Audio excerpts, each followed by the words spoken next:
Welcome to session 3, the session on the role of states and institutions on inclusive volunteering for development. This session will examine how public policies impact volunteering for development, and the speakers will address several questions, such as how do different policy agendas influence the delivery of volunteering for development on the ground? How do state priorities factor into and influence volunteering for development? And how can IVCOs and other volunteering organizations advocate for and influence policy directions? We're going to have 4 esteemed panelists speak about this topic today. The first panelist will be Christina Munzer. Christina is Director of the Humanitarian and Development Deployments with the Department for Foreign Affairs and Trade, DFAT, in Australia, where she recently completed a 3-year posting in Fiji and Tuvalu. Before this, she was Director of DFAT's NGO Cooperation Program and worked as Coordinator of Asia and Pacific Programs at CARE Australia, as well as the International Rescue Committee. She also served as a US Peace Corps in Senegal. Ms. Munzer will be speaking on the various ways that Australia's volunteers are prioritizing inclusive volunteering within their program, as well as through international volunteers working with disadvantaged populations. We will then hear from Lénaïk and Poul. Lénaïk is a multi-stakeholder program manager at France Volontaires, with experience leading projects on climate change, education, and inclusion. In this role, she works on policy reform, capacity building, and sustainable development cooperation through group facilitation and collaboration to tackle complex issues. Ms. Poul will speak to us today about the role of states and how they play important roles for inclusiveness, solidarity, and social justice, including the important role that states play in creating an enabling environment for volunteering. We will then hear from Fredrick Sadia. Fred is the Secretary and National Coordinator to the VIO Society in Kenya. He is also Good Deeds Day Kenya representative, and he helped with the enactment of the 2016 development of the Kenya Volunteerism Policy, and is working now to enact the proposed Volunteerism Bill 2021. Fred has been a critical champion of regional and global discourses on volunteering for development and has collaborated to implement the global standards for volunteering. He is currently furthering his education in the sector at Daystar University. And we will be hearing from Mr. Sadia on the role of states and institutions for inclusive volunteering and development in the Kenyan context, developing policy and legal structures for inclusive volunteering. And finally, we will be hearing from Dr. Meshack Shawarega. Dr. Shewarega has worked for the Organization of Social Science Research in East and Southern Africa, and as a Senior Program Officer for Research and Capacity Building. He has also served for more than 12 years in the voluntary sector as Executive Director of a consortium of more than 500 local and international NGOs, and as a prominent voice of the NGO sector in Ethiopia, serving as the Secretary General of the Ethiopian Red Cross Society, and he is currently supporting the African Union to promote volunteerism for peace and development and helping to craft a model of national volunteering policy, which he will speak with us about today. So that, we will turn the time over to Ms. Munzer. Good morning, good afternoon, and good evening. My name is Christina Munzer, and I work in Australia's Department of Foreign Affairs and Trade in Canberra. First, an acknowledgement of country. Dawara nuna, dawara nunawal. Yangu nalawiri dunimanyan, nunawari dawari. Ningara nindi wangilari jinyan. This is Ngunnawal country. Today I'm presenting from Ngunnawal country. We acknowledge and pay our respects to the elders. I would also like to extend that respect to other Aboriginal and Torres Strait Islander peoples present and to the global Indigenous community joining us today. It's fitting to start with a presentation remembering who we are and where we come from. Our department encourages us to acknowledge country and to pay our respects. Encouraging us to say it in the local language requires us to reflect that much more. We've certainly got time. The global pandemic has made us rethink many things, including how we can become more diverse and inclusive. But perhaps a bit of scene setting. The Australian Volunteers Program has been running for over 60 years and remains an important mechanism for the Australian government to engage with and support partners in the Indo-Pacific. The program uses international volunteering as a people-centered approach to capacity development. That means our volunteers help partner organizations deliver on their own development objectives. And we do this by matching partner organizations with skilled Australians. As you can imagine, the program is guided by a set of high-level principles that include supporting locally led capacity development, building strong partnerships, embracing innovation, and of course, enhancing diversity and inclusion. There are a number of government policies our program aligns to, including the most recent Partnerships for Recovery that responds to the COVID-19 pandemic, as well as international commitments set out in our foreign policy white paper. Of course, gender equality is a top priority across Australia's foreign policy and development investments. We are particularly focused on ending violence against women and girls, advancing women's economic empowerment, and strengthening women's leadership and their role in peace and security. Another top government priority is the promotion of Aboriginal and Torres Strait Islander peoples and culture to the world, and providing opportunities to assist Indigenous peoples, both in Australia and overseas, to overcome social and economic disadvantage. In May this year, we released an Indigenous Diplomacy agenda to elevate Indigenous issues in our department and across the portfolio, including deploying Indigenous diplomats to fill critical positions for Australia. These policies and commitments underpin the Australian Volunteers Program's approach and priorities. Recent research of 32 partner organizations found 94% were showing positive changes relating to gender equality, with the greatest improvement in their capacity to deliver programs to end violence against women and girls. For example, our partner OzCam in Cambodia received support from Australian volunteers to improve their organizational capacity, which enabled OzCam to produce videos to educate the public on risks that lead to trafficking or exploitation, and to promote their crisis hotline. The program recently launched Indigenous Pathways, which is an Indigenous-led program that focuses on expanding and strengthening Aboriginal and Torres Strait Islander participation in international volunteering. And that's done by providing culturally safe, flexible, and tailored support.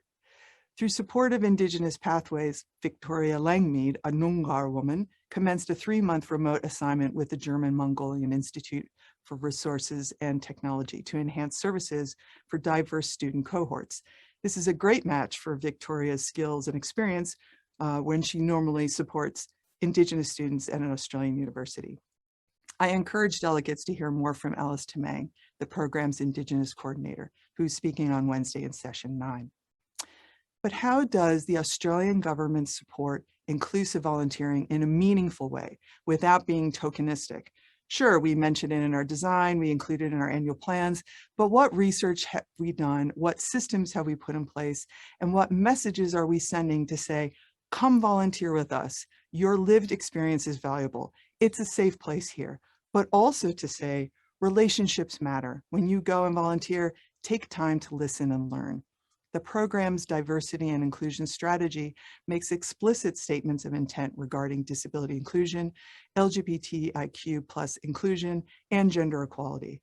The program has engaged expert organizations such as CBM Australia, EduFact, and the Gender Equality and Inclusion Hub to research and evaluate the program's practice in these areas. The research includes recommendations to improve practice and elevate inclusion across the program. So for the volunteer, we resource the development of inclusion plans to meet their specific needs. For example, a deaf volunteer was supported with interpreters that traveled with her to Bhutan and remained in country for the start of her volunteer assignment in a deaf school. For the partner organization, we ensure they lead in the assignment description and are part of the recruitment process to confirm the candidate is the right fit. For example, it was vitally important that volunteers to Fiji respected Indigenous practices in support of national conservation programs to protect the environment. For the program, cross-cultural exposure and exchange is a key feature. According to research shared by the Diversity Council of Australia, ongoing education on cultural knowledge enhances inclusive practices. But perhaps a quick personal reflection on the importance of cultural knowledge.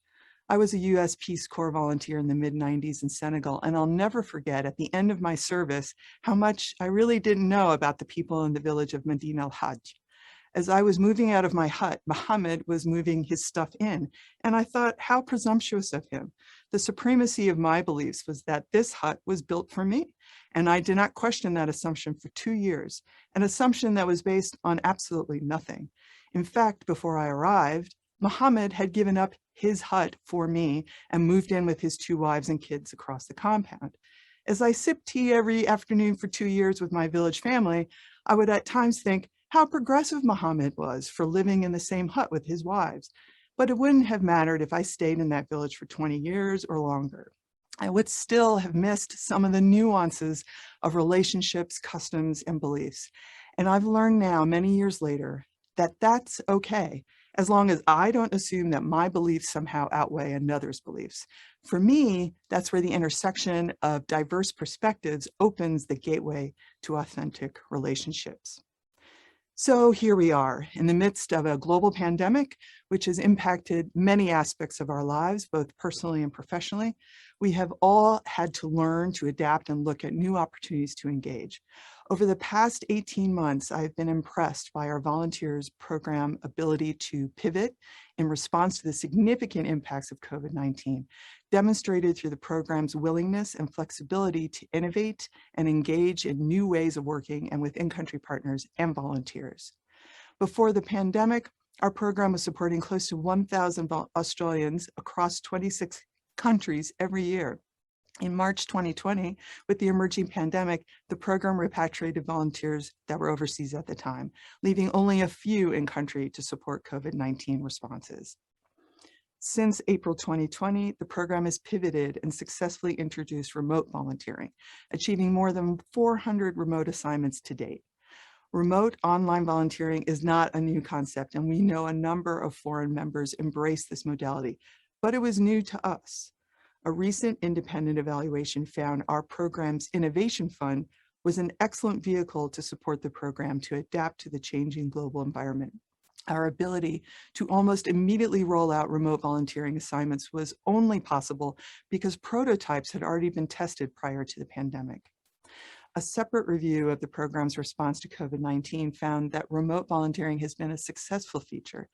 Partner organizations have been motivated to engage remote volunteers to meet staff and organizational capacity development needs and to seek technical advisory support.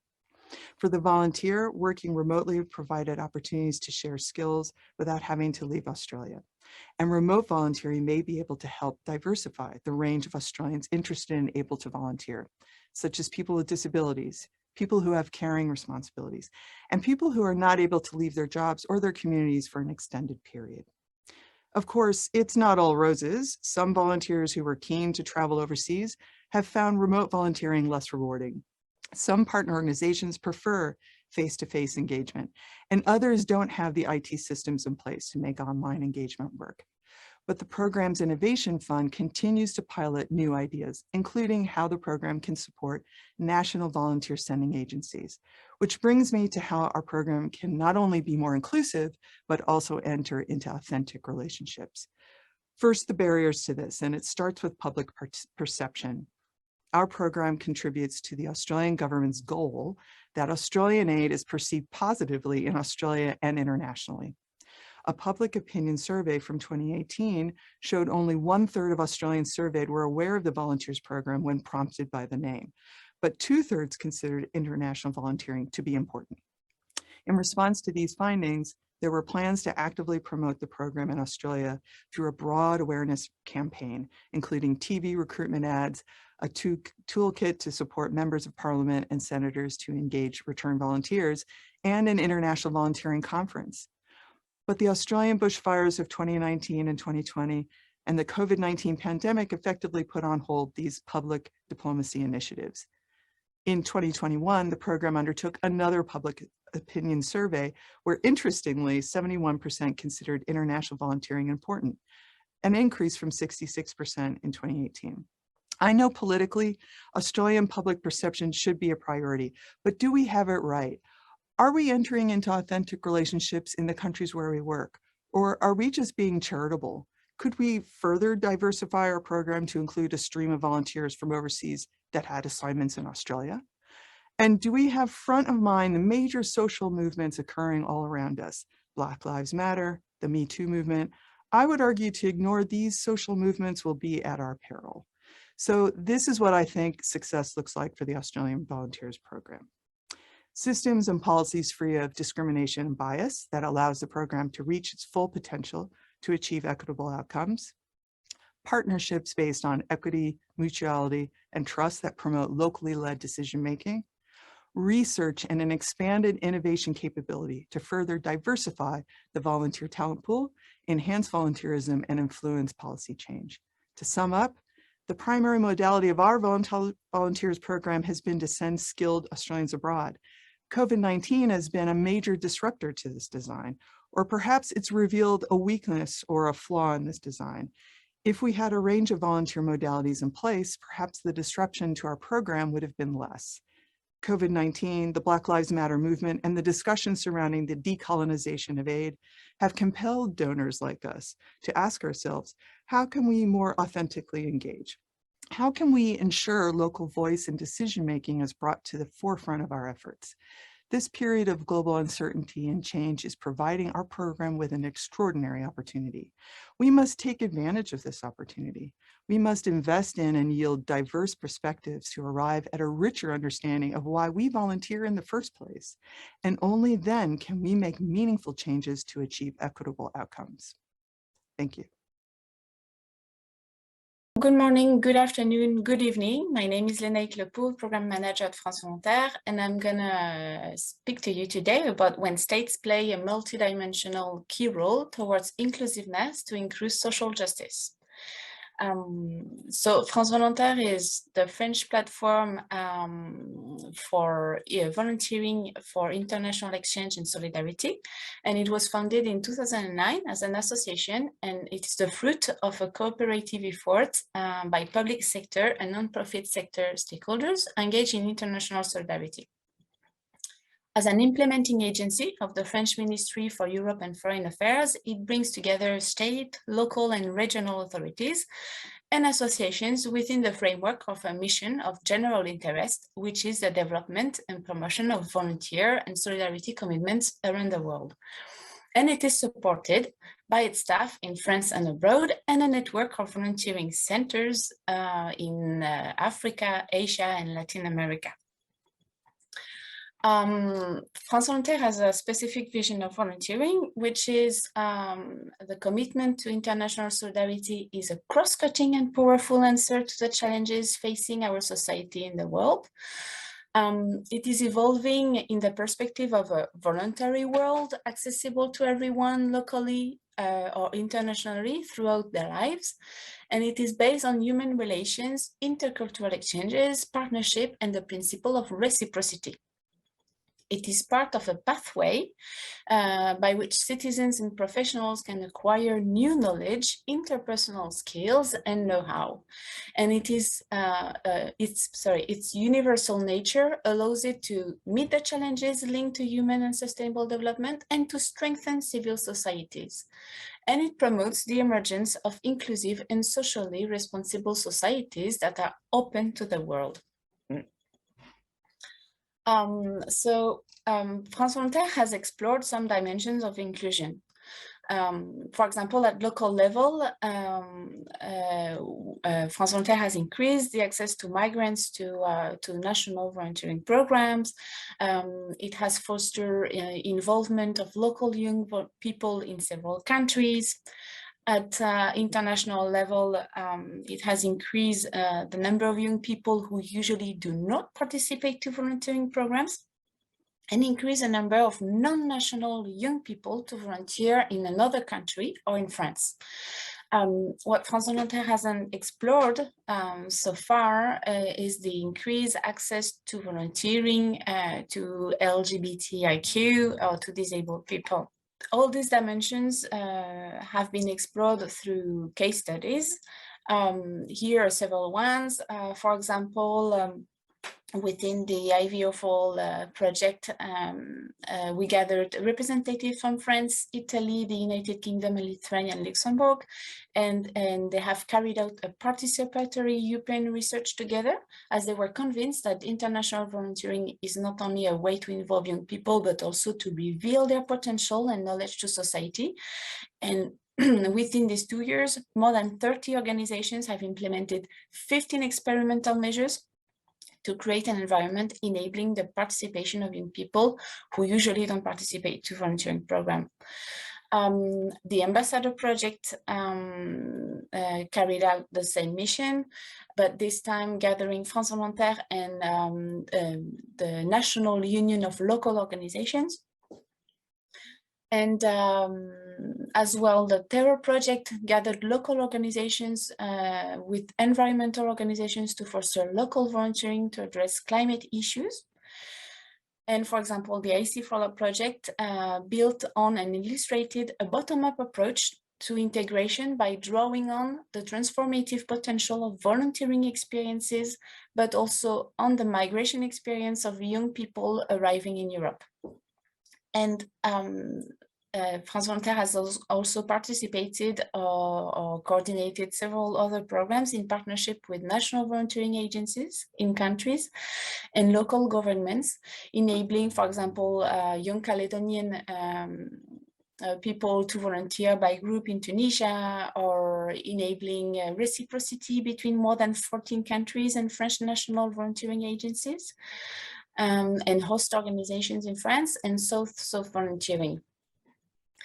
So through this experience, have been explored several measures, and we can tell how partnership is a key measure in this framework by building up collaborative spaces, gathering governments, transnational, national and local ones, but as well international, local and youth organizations, as well as networks and volunteers, bringing them together to, first of all, share a common language, but as well to identify and set appropriate measures to promote volunteering, to design appropriate system and opportunities, and to build bridges between the various schemes, a local, national, international one, and to link stakeholders, and as well sometimes to compensate for the lack of scheme or possibility to connect schemes in some countries or some region.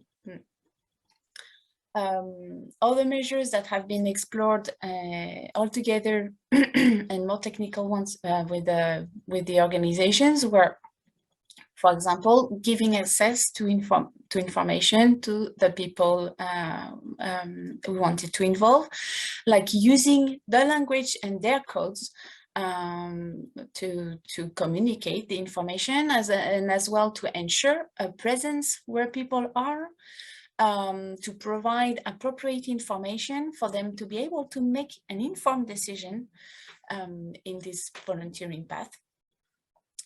As well, the selection process has been improved, reaching out to people, involving local organizations in the process, and carried out on site, where people are living, where people are participating to community.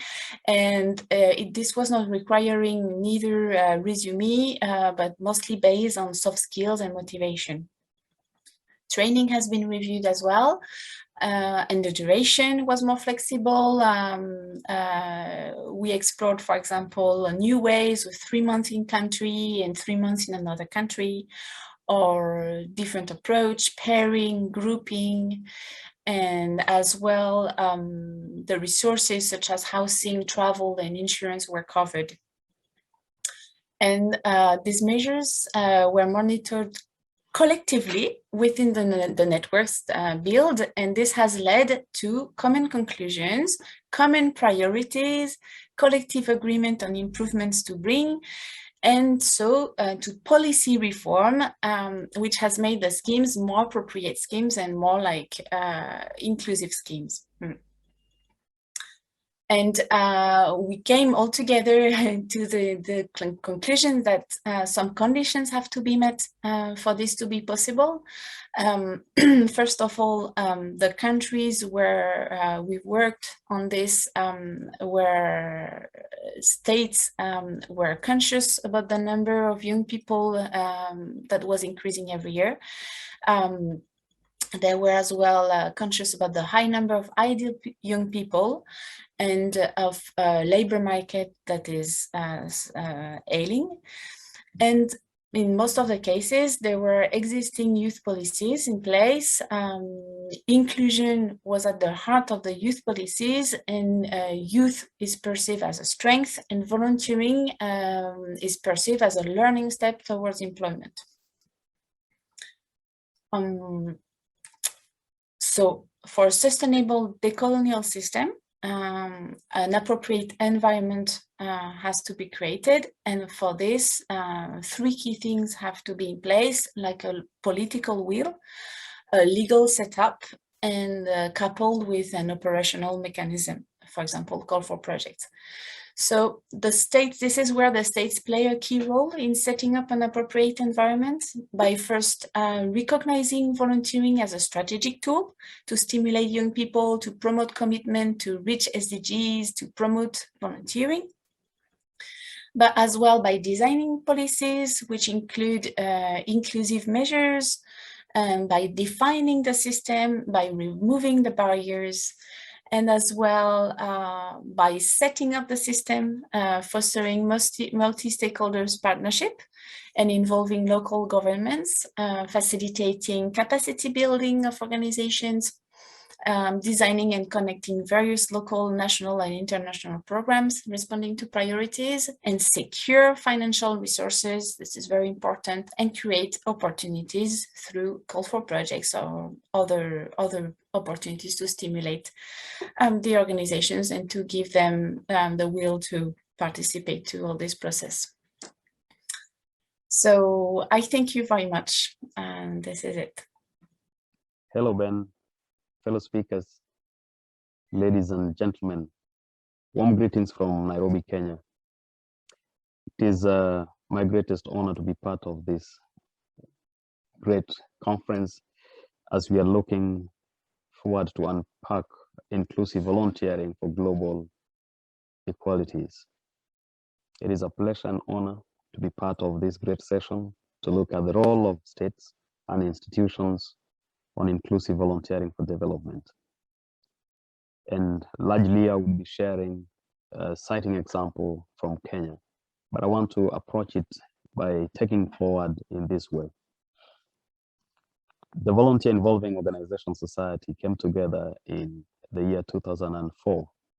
And until 2008 is when we seriously started engaging to ensure that this sector, volunteering, was given due respect and recognition within our country. And so I would share the reasons for why we felt we needed to come together. One, we wanted to be able to speak as one. We needed a strong voice as a sector. Secondly, we needed to bring order and sanity within the sector amongst ourselves.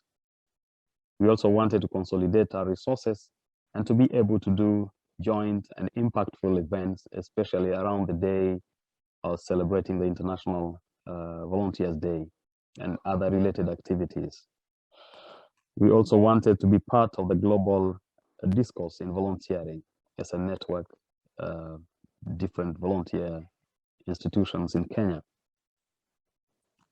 We also wanted to ensure that our volunteers and volunteer organizations and even other agencies that were doing exemplary well in promoting volunteering were having the efforts recognized and appreciated. And this we have been able to do, and we hope to continue to do. But secondly, I want to focus why we were keen to work with the Kenyan government and the reasons for why we wanted to do that. And one of such reasons was that we wanted the government to appreciate the role played by volunteer organizations and volunteers in promoting development within the various sectors, either socially, economically, as well as politically. Secondly, we wanted to start a discussion with the government on the development of enabling infrastructures that would support volunteering in the country. Thirdly, we also wanted the government to mainstream volunteering within the ministries, departments, and agencies of government. The fourth reason we wanted was to have the government to start thinking about financing volunteering and supporting such related volunteer activities at a national level. And last but not least, we also wanted the Kenyan government to be part of the global discourse on volunteering. And this one has been achieved somehow. I could say that so far so good, because as we speak, the Kenyan government has tried very much. And in 2017-18, we were able to carry out the research to determine the contribution of volunteering in our development agenda, and which was interesting because we got it that that survey indicated that the contribution of volunteers is up to about 3.6% of the GDP. Of course, we are still working to verify this report with the Kenya Bureau of Statistics. And I'm glad that the ministry that is in charge is taking leadership on that. The Kenyan government has also tried to put a report during the voluntary national reviews. And this we've been trying to do, and I hope that in the future we can even do it better. We've also worked as a country on a national volunteerism policy, which has been in existence since 2016. And even at the moment, we've started the discussion of reviewing the same. But also, as a part of the recommendations of that policy, we are working on developing a volunteerism law in Kenya, which is at an advanced stage. The Kenyan government has also been able to participate in global activities. I know that we've been able to get invitations from the UN, IFRC, and also forum during IVCO. And these are some of the steps that really make it even look better as a country for us. But I want to go back and look at what then would be the role of a state. And this is not necessarily for Kenya, but generally I think that states need to engage with stakeholders within their countries that are engaged in volunteering. I also believe that states need to find a way by which they can anchor volunteering within their various ministries, various departments, and agencies. I also believe that the government should support the development of various enabling volunteer infrastructures within their countries. And to make that even much more functional, that governments and states need to find a way by which they can support financing or giving resources in any manner and form that would support volunteering. I want to say that for us in Kenya, the VIO society is supported by government because we have our offices within a government premise. And I think this is a tremendous support, and we have to appreciate the Kenyan government through the Ministry of Labor and Social Protection. And we're looking forward that this is some thing that we're going to continue, and then we have to benefit from various support that we could get from government. But I also believe that in supporting volunteering, states need to institute national volunteer programs. With all respect to cite what the Japan government is doing through JICA GOVC program, that if we could have such programs run or maybe done in a way that it is known, then such programs would then ensure that states are seriously engaging in volunteering within their countries. But in conclusion, I want to look at what would be the possible road ahead, you know, like what would be the next steps for institutions and states. I cite the example of the VIO societies that we are open to continue our collaboration with the Kenyan government. We are open to sharing and learning from across the globe as well. Secondly, we will remain open to support other networks within different states, within different countries, whether in Africa or across in parts of the world, that we can be open to share our experiences and to use that as an opportunity to also learn as we build volunteering, inclusive volunteering globally. Thirdly, I would also imagine that we shall continue to remain ready to engage regionally. We are, for example, lucky enough to have the UN the regional office here in Kenya that is supporting work in the eastern and southern part of the continent, and that we will remain open to engaging with that particular office and other relevant agencies within the continent and also globally, so that we can continue to seriously look at how we are championing inclusive volunteering for global equality. Just to wind up, particularly for us here in Kenya, the VIO Society will still continue to work hand in hand and urge the Kenyan government to hasten the process of developing the volunteerism law. Secondly, we want to ask and work together with the Kenyan government so that we can review our volunteerism policy, because since 2016 to date, the 5-year term seems to be coming to an end, and we really need to look at it again and see how best we want to take it forward. The third thing that we are also still seeking from the Kenyan government is that they would consider to support or finance volunteering from the national exchequer. This will go a long way to really make sure that volunteering works in the country. And finally, I will be making a special appeal to the global leaders in volunteering, global agencies like IAVE, global agencies like Forum, VGA, which we've also been part of, and the UNV, IFRC, that it would be necessary that we find a nexus by which we can work together within states and support where we can, and also look forward to making sure that regional blocks, for example, the Africa Union Volunteer Program, are ably supported, both technically and financially, because that is when we would be able to realize inclusive volunteering for global equality. I think it would take each and every one of us to work together.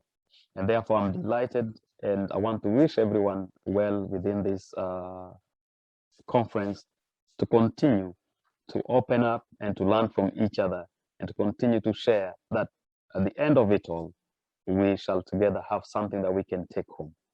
I want to appreciate you once more and thank you. I also look forward to an interesting stay during the conference. Thank you and God bless. My name is Meshack Shawarega. I am the African Union coordinator of the Continental Volunteer Linkage. The topic of my presentation is the work of the African Union to promote volunteerism within the African Union member states.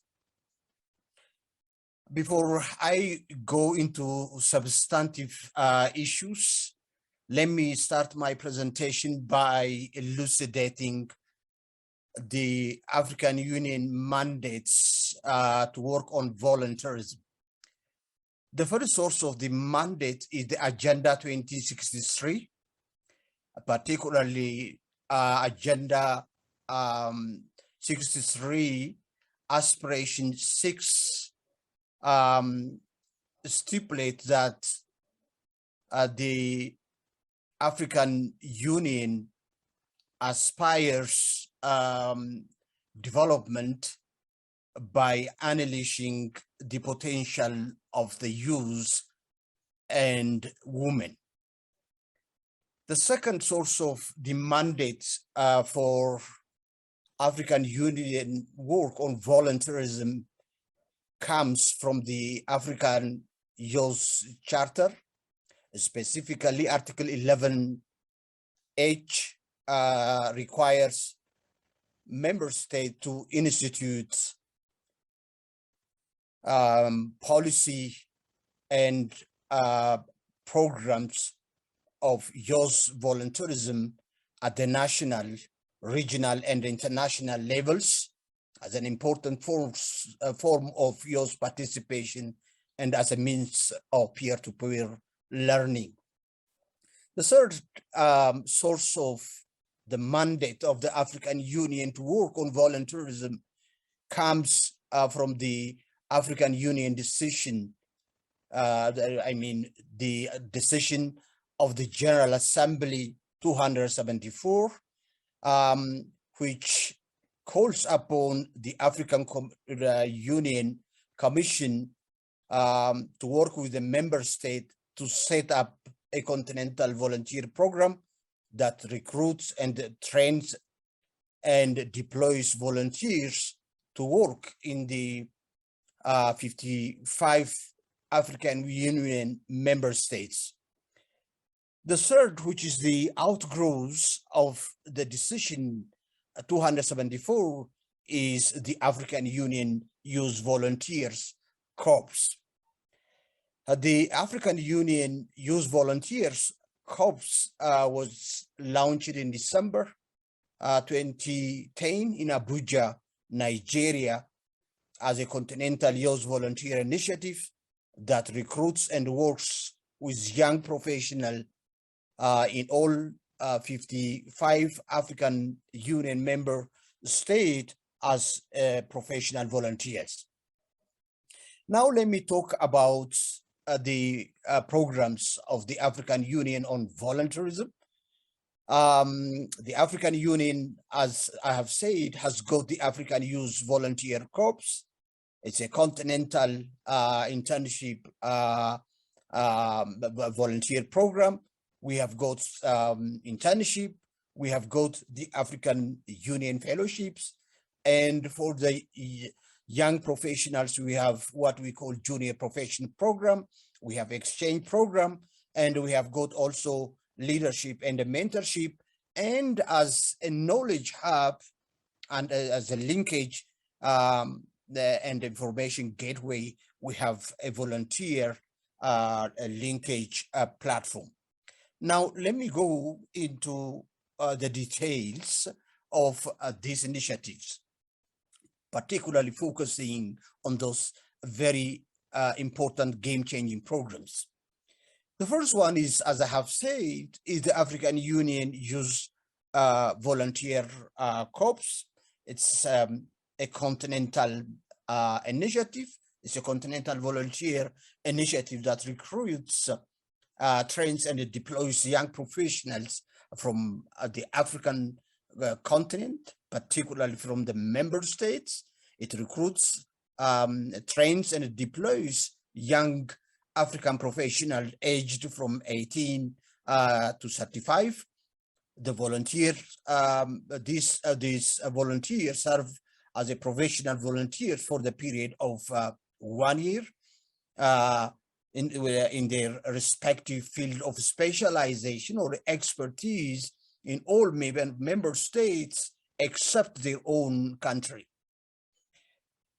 This program was launched, as I have said in the introductory notes, in December in 2010 in Abuja, Nigeria. Since its launch, more than 1,000 young Africans have been recruited and deployed across the 55 African Union member states. The objective of the African Union Youth Volunteers is first and foremost to engage the African youth in the continental development programs through youth participation by providing service for their continent. The second objective is mainstreaming, namely mainstreaming youth into all social, political, and economic sector of the African Union, the African continent. It also provides opportunities to young Africans to serve and gain crucial professional experience, soft skills, social competence, international, continental exposure, and leadership skills. Above everything, the program is meant to promote Pan-Africanism and shared values among the upcoming generation of Africa.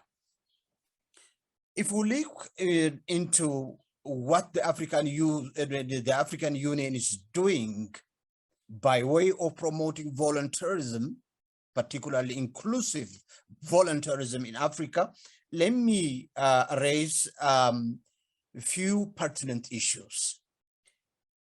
With regard to promoting volunteerism within the member states, the African Union is focusing on 4 critical result areas, or target or focus, if you like. The first one is promoting linkage, learning within the membership and beyond, particularly using the volunteer linkage platform. I will be speaking a little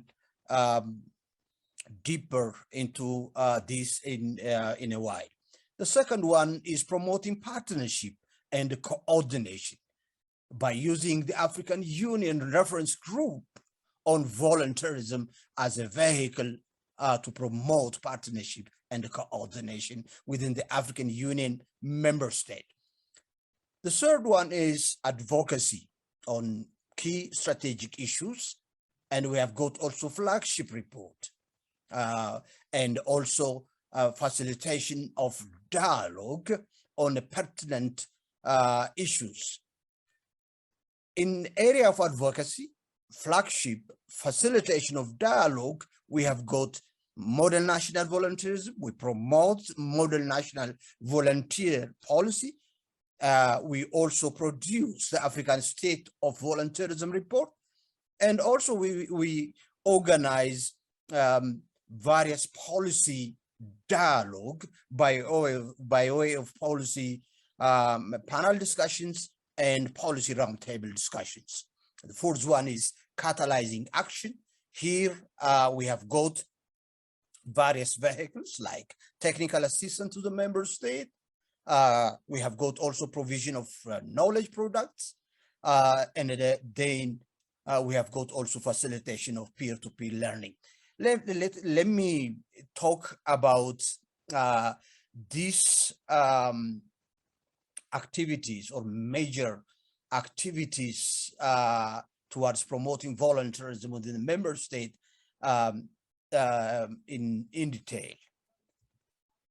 Let me start by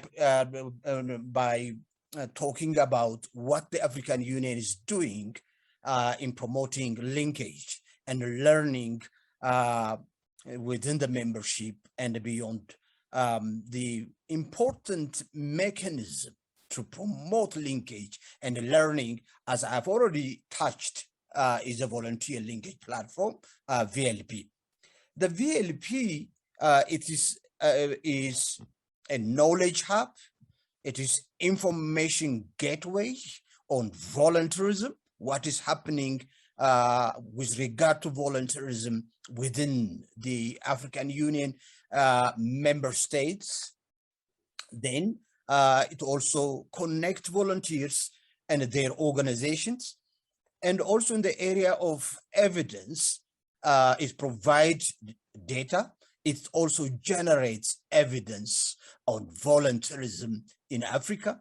It also facilitates peer-to-peer learning. It promotes also minimum standards and common principles in designing national volunteer policy, particularly to make policies inclusive and also include the key elements of a typical conventional national volunteer policy and program.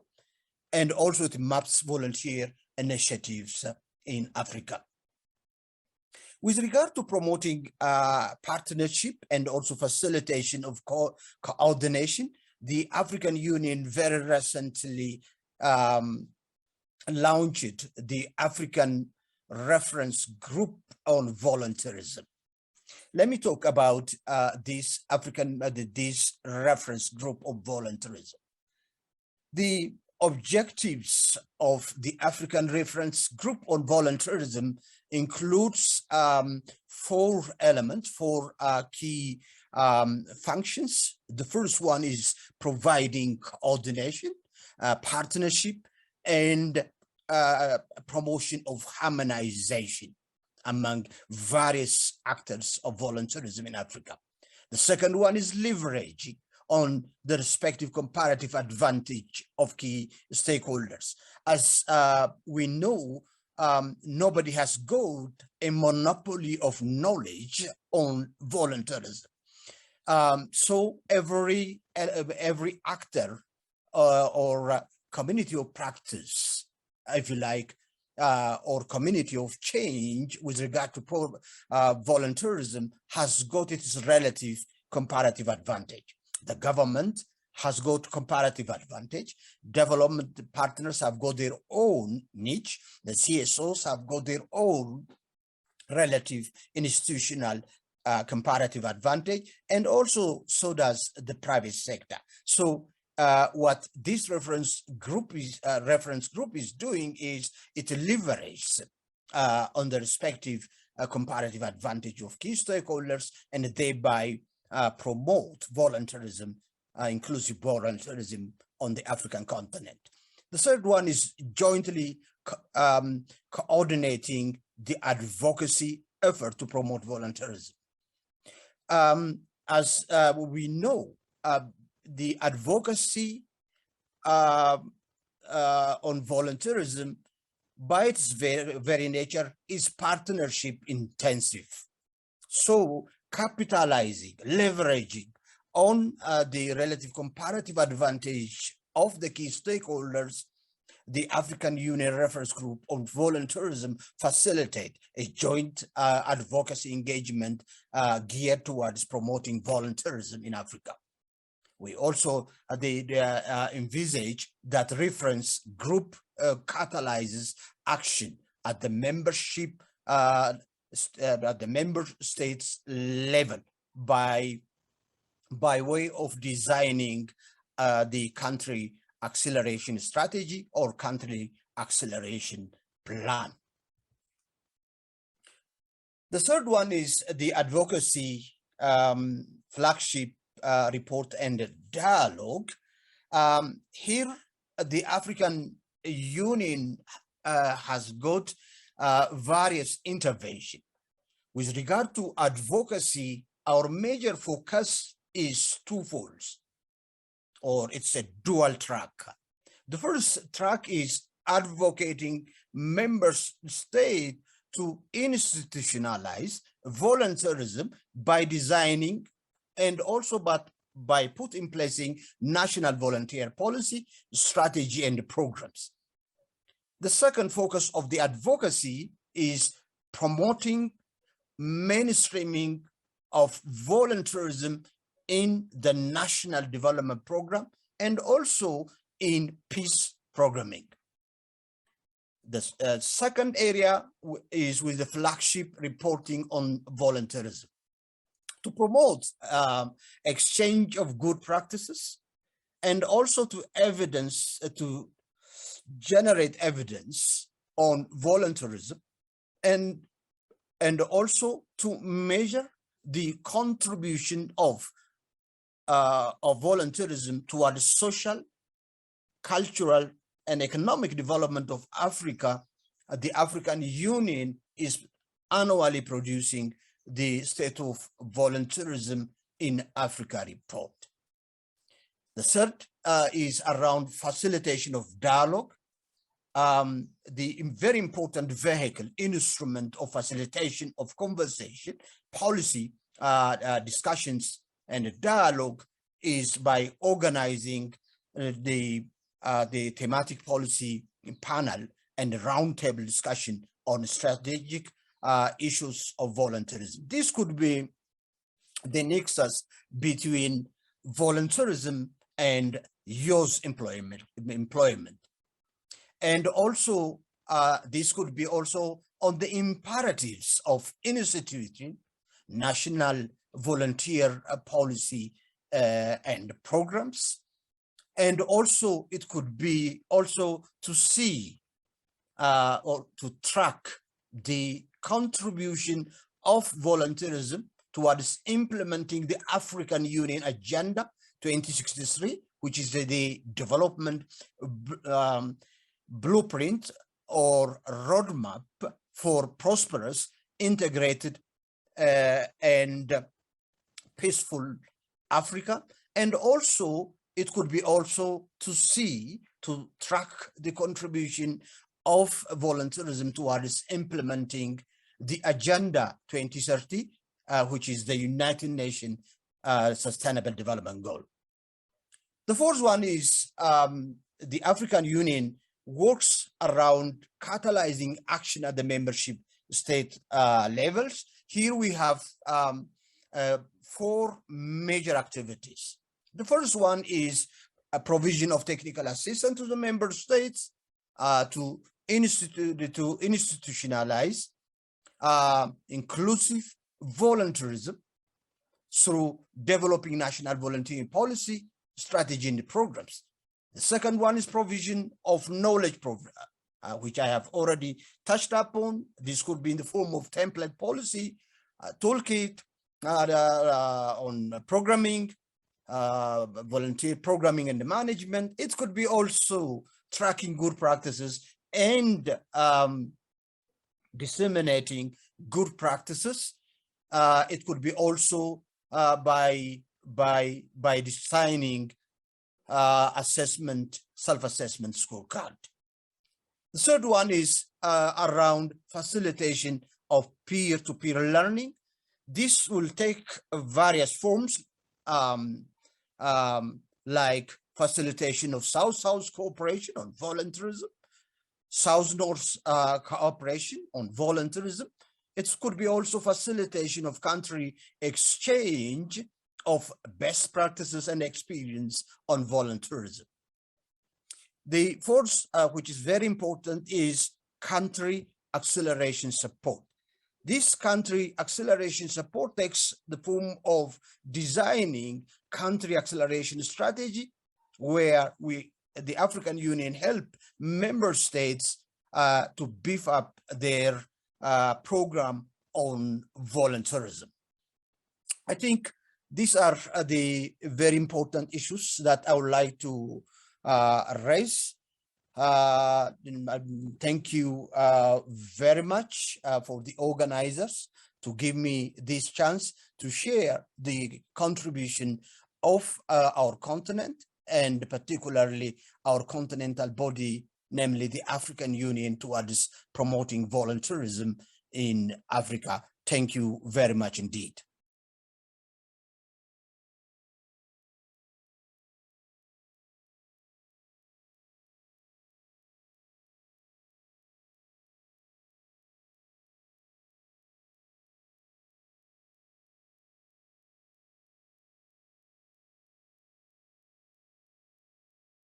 Thank you, Dr. Shewarega, and all of the other panelists for these informative presentations. Once again, we welcome all of you to the session on how states can promote inclusive volunteering for development. If we could have all the panelists join us on the panel, that would be great. The presenters have all provided us with very strong examples of how states and, especially in the case of the African Union, of how intergovernmental institutions are working to encourage opportunities for inclusive development. We now have 2 opportunities for the audience to ask questions. One is to type your answer into the Q&A box if this hasn't been a session that you've been in before. The other option is to ask questions of the panelists by hitting the join, share audio and video.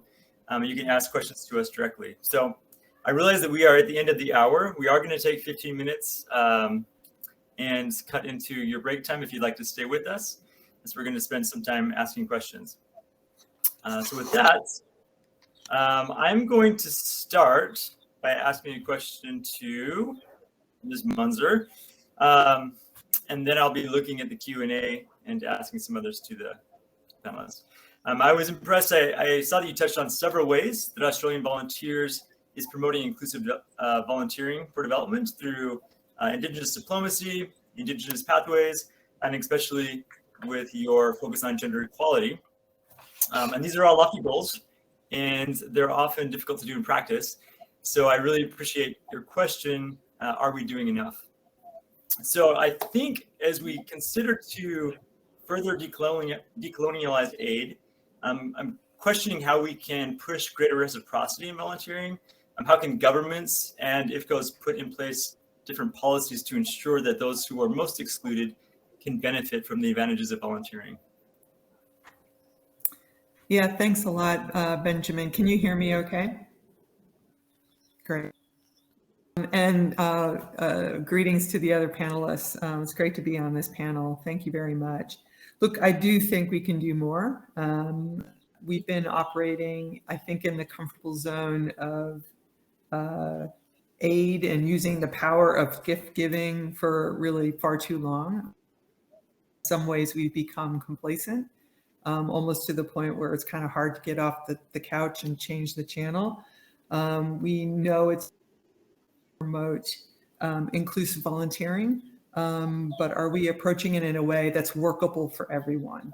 And to invest in more reciprocal designs, if you will, ones that have tried to remove all the vestiges of the power dynamics that are inherent in aid and development, unfortunately, and approach it really from a relationship perspective. So for example, when I was in Suva, Fiji, there was a great program we supported at the time. It was called a twinning program, and it involved 2 government entities, right? Tasmanian Attorney General's Office and the Fiji Attorney General's Office. And so our Department of Foreign Affairs supported these 2 government entities who are similar in size and in scope to develop a 3-year work plan together that outlined each other's top priorities, areas where they needed to help solve some problems, which essentially boiled down to an exchange between accountants, actually, at the end of the day, including site visits to each other's offices. So the Volunteers program that we have with Australia has an innovation hub, and that's constantly testing ideas on improve relationships through volunteerism. So local local partners, locally engaged staff are involved in exploring and how different volunteer modalities, such as local and national volunteering, can be incorporated into our program. And this helps contribute to work that is valued locally and builds trusted and mutually beneficial relationships. So we're looking at everything from volunteers in country or remotely with retirees in Tonga, or with new university graduates in Papua New Guinea, or to even Australian scholars returning to Timor-Leste. These people-to-people connections collectively volunteer their technical skills to assist partner organizations, and in doing so gain practical skills that will assist in their professional development, and for some broaden their career opportunities. So that's what I see in reciprocity and volunteering. Thanks. Thank you. It's a very, very good answer and very comprehensive. So thank you very much. Similar to that question, Lénaïk, I'm also wondering, you also mentioned that France Volontaires' work is to ensure young people who don't usually participate in volunteering programs can participate. Yeah. So that's very difficult for falling outside the system to then get included. And so in a practical way, how do you identify young people who are not typically able to participate, who fall most outside of the system? Yeah, thanks a lot for the question, and greetings to everyone and the panelists. I'm very happy to be there. As I was explaining during the presentation, what is key is the partnership. So that means that we link with local organizations and organizations working with the local population as well in France and in the other countries where we work, and we work closely with the local governments to identify what are the barriers, who are the people who really never get involved, and for who it would be a real benefit to get involved into an international volunteering experience, what are their needs, why don't they get involved, and we work all this together through collaborative spaces that we set. And for us, this is really the key to be able to settle the right conditions, to set the right conditions for them for all people to get involved. But it's like a hard job, because every time we target like a part of the population who doesn't get involved, and we work to make the conditions more appropriate. Great, thank you. I know it's not an easy problem to fix, so everyone's working on it. And I think, Fred, you also gave some good examples of how the government of Kenya is working on inclusive development with young people. You also mentioned how volunteering is becoming more of a household name through this policy, as this law is promoted. And I'm curious how the greater recognition of volunteering is influenced in their communities. As people hear it as a household name, how does this change the impact on volunteer inclusion? Thank you, Ben. Greeting to colleagues, the speakers, and of course to the participants. I would say that I've participated somehow in almost all of the volunteer recognition programs in the country, whether they are done by organizations who are the members to the VIO Society. I give examples of the Kenya Red Cross, the President's Award, and of course, the main one that we are doing that is called the Volunteer of the Year Awards. And what we've realized is that when you recognize volunteers and appreciate them by even awarding them, then it gets far and wide. Over the years, we've been able to, on a national platform, several volunteers, several institutions that support volunteering, including corporate organizations. But of course, in the past few years, we've also started recognizing government agencies that are doing exemplary well. But the most interesting part has been awarding local volunteers. Now, I'll give you an example. Last year, when we did, we called it the Volunteer Response Award to COVID-19 pandemic. And we awarded 2 categories of communities. One, with due respect, a Nubian community, who are actually the minority within the community which they live in. And when I followed up later, this was like a big celebration within that particular group of people. They went back and they celebrated the award that they got as a community. So you can imagine that already that's creating impact. Another example is that, again, VSO in Kenya is working so much around inclusion, and within a part of Kenya known as Nandi, they're working with the deaf community within that particular community. So last year, we were also able to recognize and award the group of youth working with the deaf within that community. And that also brought joy within that larger community. So I think recognition makes people get inspired, it makes people want to do more, and it also brings a sense of this is something that is important, because at the same time last year, we were able to work very closely with the Ministry of Health, and also we were able to acknowledge the effort that they made in terms of working with coordinating efforts to mitigate the coronavirus pandemic. So I think this has really ensured that we bring the knowledge about volunteering down to the grassroots level, that people know we are awarding the young people, we are awarding women, we are awarding great men out there, and we've seen a considerable amount of great impact. And of course, championing a cause for volunteerism. Super, thank you. You may have noticed also that we don't have Dr. on the panel, but he's available via WhatsApp, and so I'm going to direct one question his way and see if we might get a reply in the Q&A. There was a question in the Q&A around South to North and South-South exchange. Is it growing? Is it still happening? I think the African Union example is a good example of South-South volunteer exchange. And just wondering, if that program is growing, if they're seeing more of that maybe on the African continent or other places. I think the question generally is hard to answer. I think it's more of an empirical one. Do we see more of that happening or don't we? But maybe some thoughts on that from Shewarega. Enrico, do you have a question for the panelists?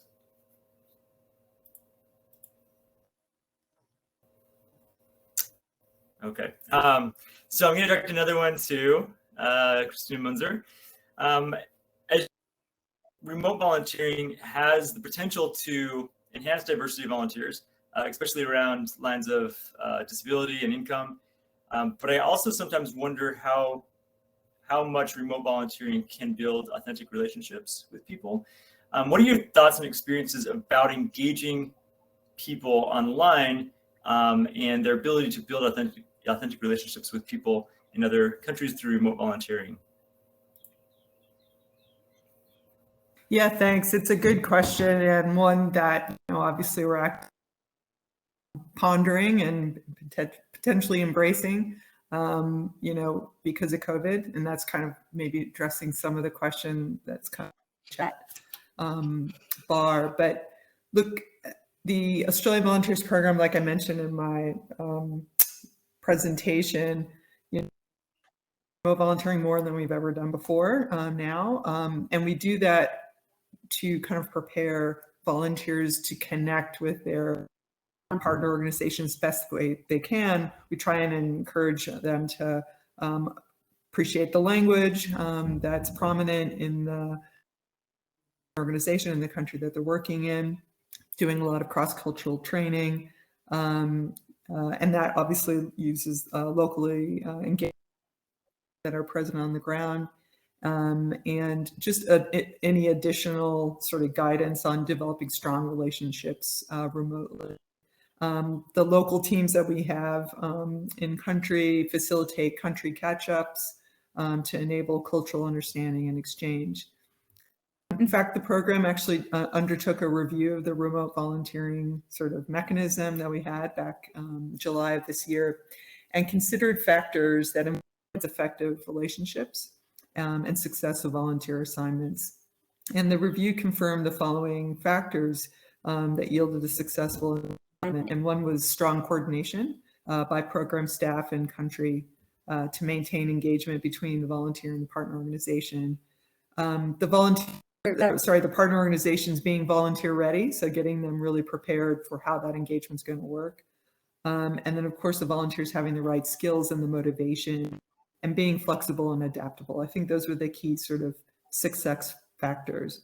And of course, on top of that, you need to have good IT, connectivity.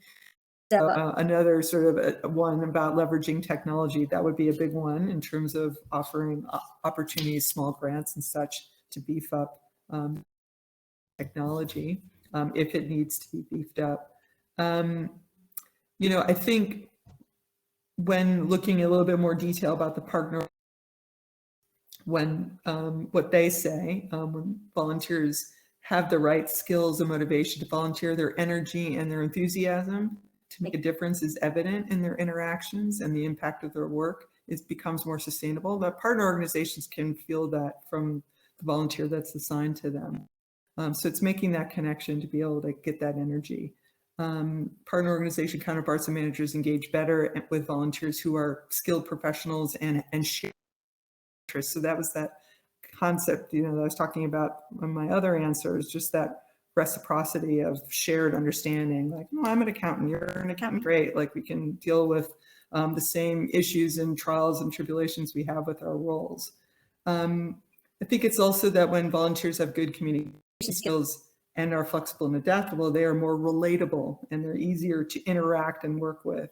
Partner organizations also say volunteers who have good understanding of the and have had experiences of working in similar cultures are able to settle in into their assignments quicker and can have often offer tailored and relevant support. So it really is a two-way street to build those authentic relationships, one from the volunteer, but also from where they're being placed in the.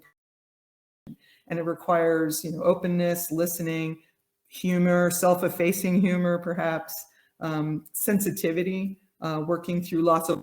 It's not just, oh, it's black, white, yes, no. It's, oh, well, there's a few options that we can work through.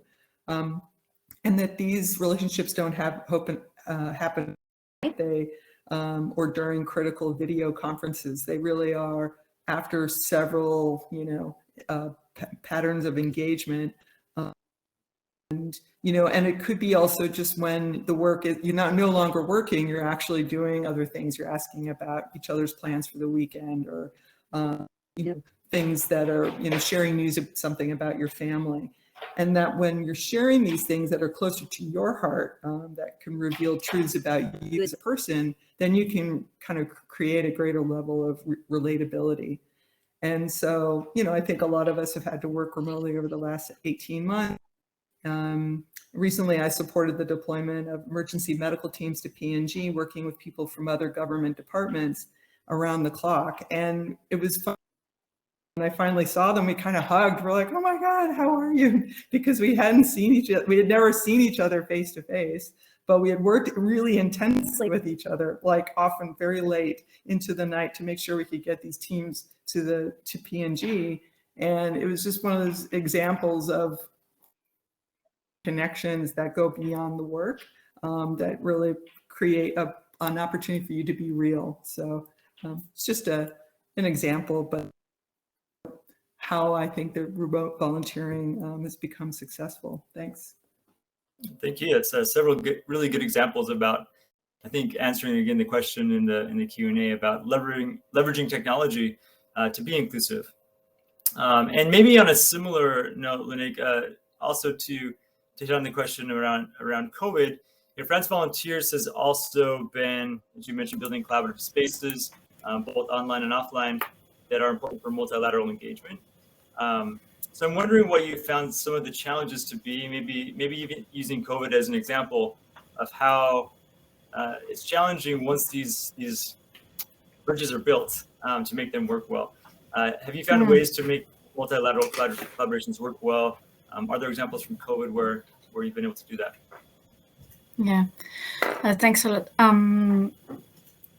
Yeah, so we're building, during the COVID pandemic, we've been building some collaborative spaces, but yeah, the big challenge is to keep them alive over the months and to keep people involvement into the spaces, knowing that as was said before, people don't meet physically, so it's how can we keep this link, and how and due to what we are facing right now, that means with such uncertainty, is how can we keep on being involved, knowing that what we create right now might not see the light right now, but might see the light maybe in 1 year or 2 years or later on. And as well, because in each country's context was very different and the measures were very different. So in some countries, organizations could keep on working hard as usual, and in other countries, everything was organized remotely and not in the field. So it was, a big challenge, like to motivate everyone, but by fixing goals and speaking about perspectives and focusing on exchange of practices and advocacy issues, or how can we get more fundings together to feed these collaborative spaces, and how can we set incentives to involve more organizations. All these were very interesting subjects to cover during these sessions. And this has enabled to keep most of the organizations on board. Thanks. Thank you. And one final question, probably, and we'll get to have to wrap the session up, but we have a question to Fredrick in the Q&A around how you've been integrating the AU Agenda 2063 into the work that you are doing, and how are you encouraging partners to do the same? Thank you very much, Ben. And I think I tried to respond to that just briefly, that to Tracy. Tracy, thank you for such a great question.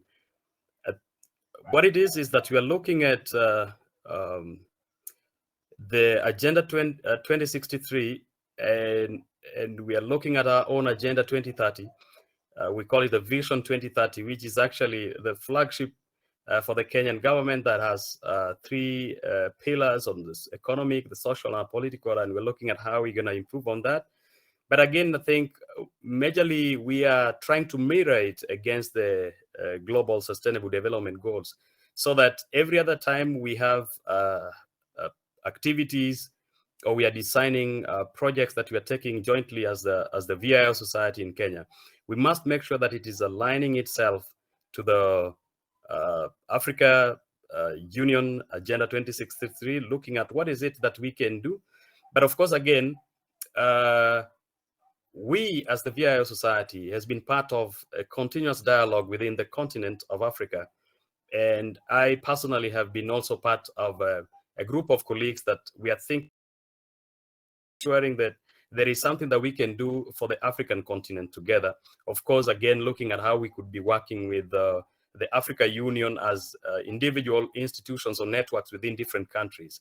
One thing that we found, and we are looking forward to work further, is we thought that the beginning of it would be a recognition process.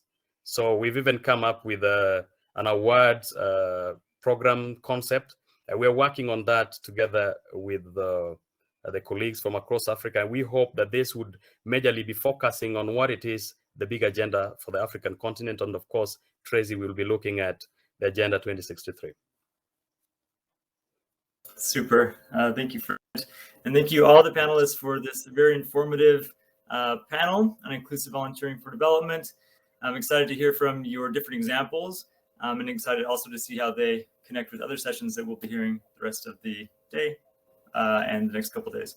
So thank you all for joining us, sticking with us, even though we went a little bit over, but hope to see you in other sessions. Thank you.